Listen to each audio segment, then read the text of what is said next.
subscribe our channel. Stay till the end of the stories for more twist and turn. Comment us about what kind of stories you like to hear. Are you enjoying these stories on Reddit, girls? Please show your support by taking me on a coffee date virtually and buying me a cup of coffee. Or 3. Link in the description below. My encounter with black-eyed children. Earlier this month, to celebrate the 4th of July, I was having a few drinks with my parents, and as we were discussing several different topics, we eventually stumbled into sharing some ghost stories. I mean, we've all heard each other's usual stories before. I can write down verbatim my dad's encounter with an elf, which I always find myself chuckling doubtfully at. But, that night, I brought up something that I have struggled to come to terms with for years. This took place when I was around 10 years old. I'm 25 now, so this was about 15 years ago. To give you a perspective of time, my friends lived in different neighborhoods around town, so since I was really the only kid of my age group who lived in my little part of the suburb, I would occupy my free time by riding my little mermaid bicycle on the streets. It was a very lax part of the township, typical of the residential areas that surrounded the city. One summer evening, I was wasting some time before dinner by pedaling my bike up the street. When I was rolling to the T-shaped intersection that I would always stop and turn around at, I noticed two girls my age sitting peacefully in front of the house opposite the intersection. They were staring at me, almost if they were aware of my imminent arrival. Both were wearing light-colored nightgowns, which I thought was a bit strange considering the time of day and, well, being outside. I can't recall if they were twins. Something tells me they were, but I can't really remember much detail of their faces at all. As I got closer to the intersection on my bike, they called out to me cheerfully, beckoning me with jubilant arm motions to come towards them, and I did. I felt a rush of excitement toil over me at the thought of having a couple of friends to play with, so I really wasn't asking why they were outside in nightgowns, or even where they came from. You see, the people that owned the house behind them were quite elderly. I mean, I rarely ever saw them leave their house at all. The edges of the property were quite grown over, which made the house look neatly nestled away from the road.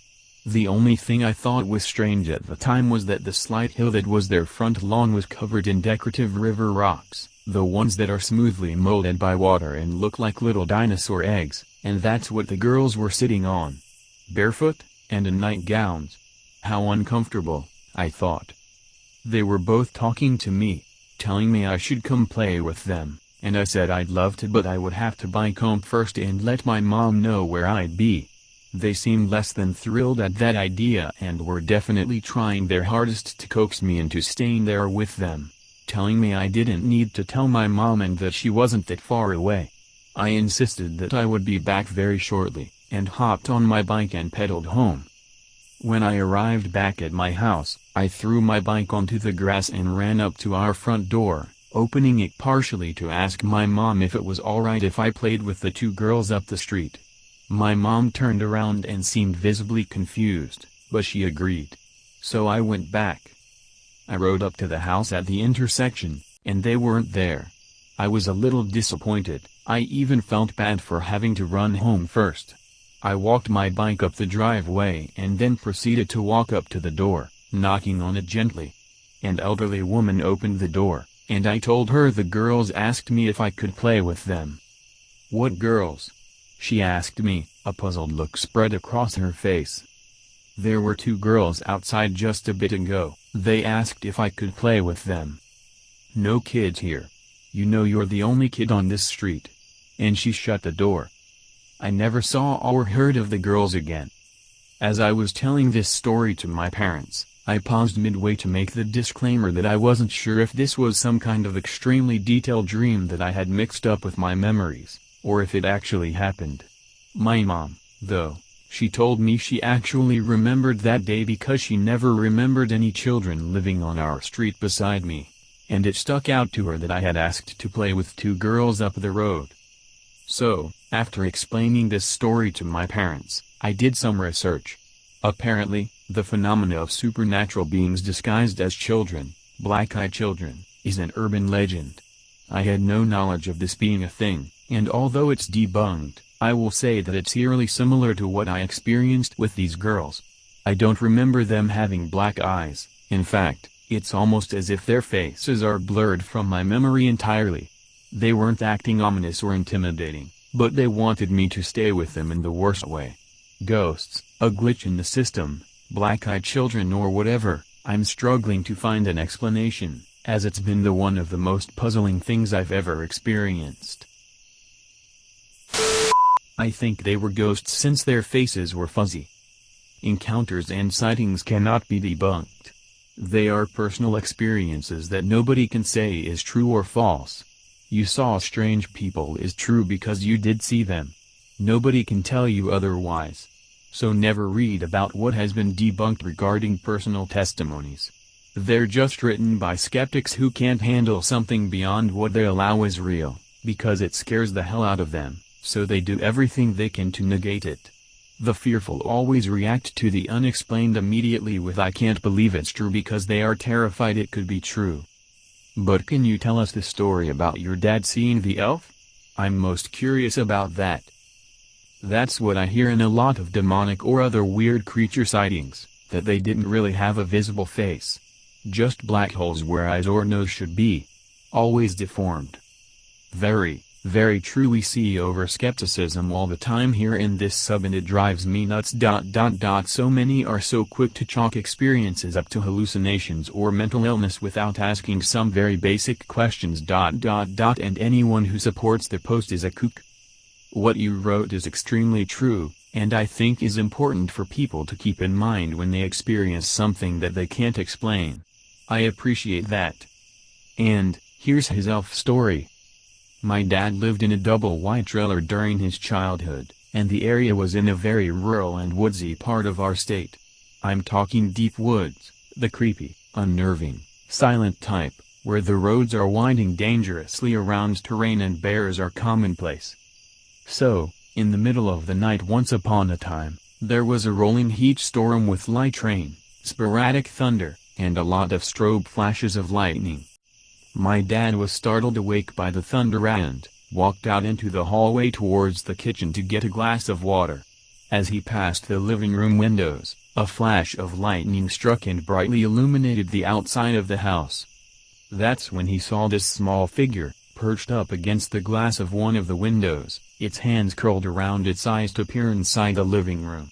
He described it as being smaller than a child but with the stature and build of an adult, and it had long elvish ears that reached out on the other side of its head.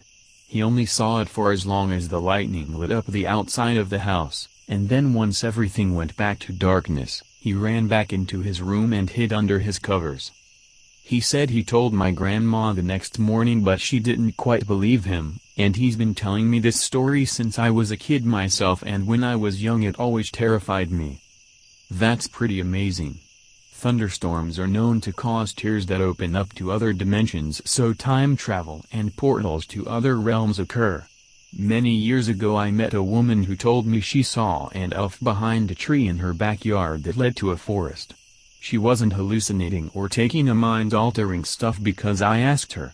The elf had pointy ears, was short but not as small as a fairy, and wore leaves. She also had fairies in her garden. They wore spiderwebs. I've known other people who have seen fairies. Nature spirits are pretty harmless as long as you don't bother them or destroy their natural habitat. They pop in and out between the astral and physical planes. Fairy tales have spoken of being careful of entering into a pact with goblins or exchanging favors with them. If you don't hold up the end of your bargain, they can take revenge and do something bad to you. People all over have seen these nature spirits, including gnomes. All of them have their own culture, community, lifestyle, and family values. They are like us. Could be naughty or nice. They just exist in a different realm but do slip through to visit us, giants. Even if they were just normal human children, it is weird and ominous that they wouldn't want you to tell your mom. Yes, I think that was the most unnerving part about it, was how intent they were on me staying with them. It could mean a lot of things, I don't know. Maybe if they were apparitions they only had a limited amount of time to manifest themselves, Or if they were some other beings with insidious intentions, perhaps they were trying to snatch me up. Or maybe it was some elaborate scheme of using real children to coax me into some kind of sex trafficking thing. Yeah, really, no matter what, it wasn't good, and it all sort of revolves around the same thing. What's really scary is that children are actually used for luring other children away.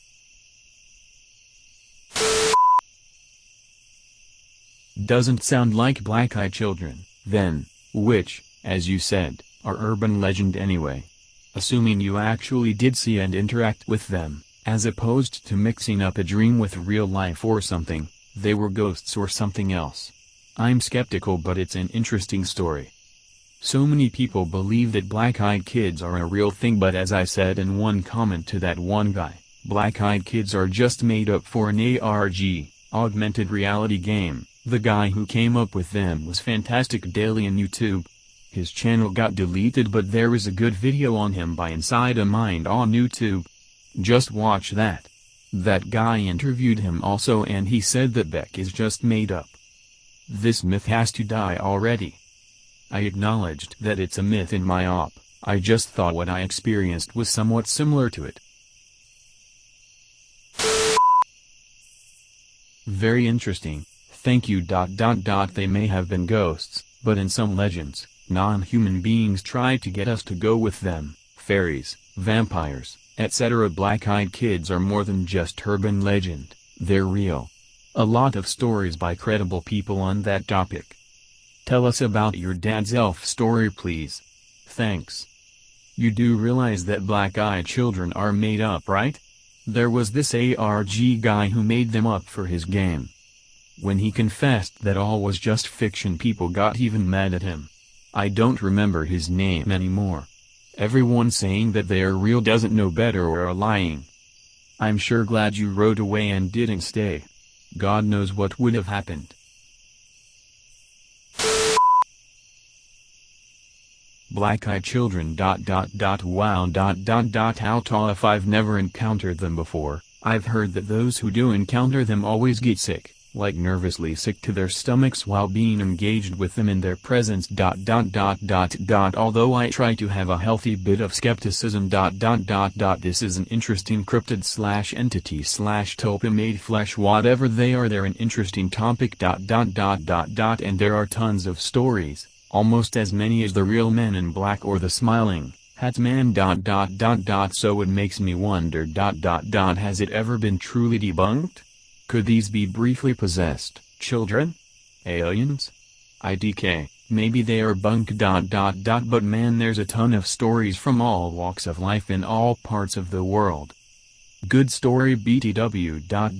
I have a feeling these girls were probably not black-eyed children. Probably spirits caught in a brief moment. Could have even been a hallucination based on your desire to have friends on your street. That's what I hear. That people get a sense of doom and dread and thankfully don't let them in. They want to come in to use the phone or something and say it won't take long. Thanks for listening so far. If story have update, we will post here. Like and subscribe to our channel for upcoming stories.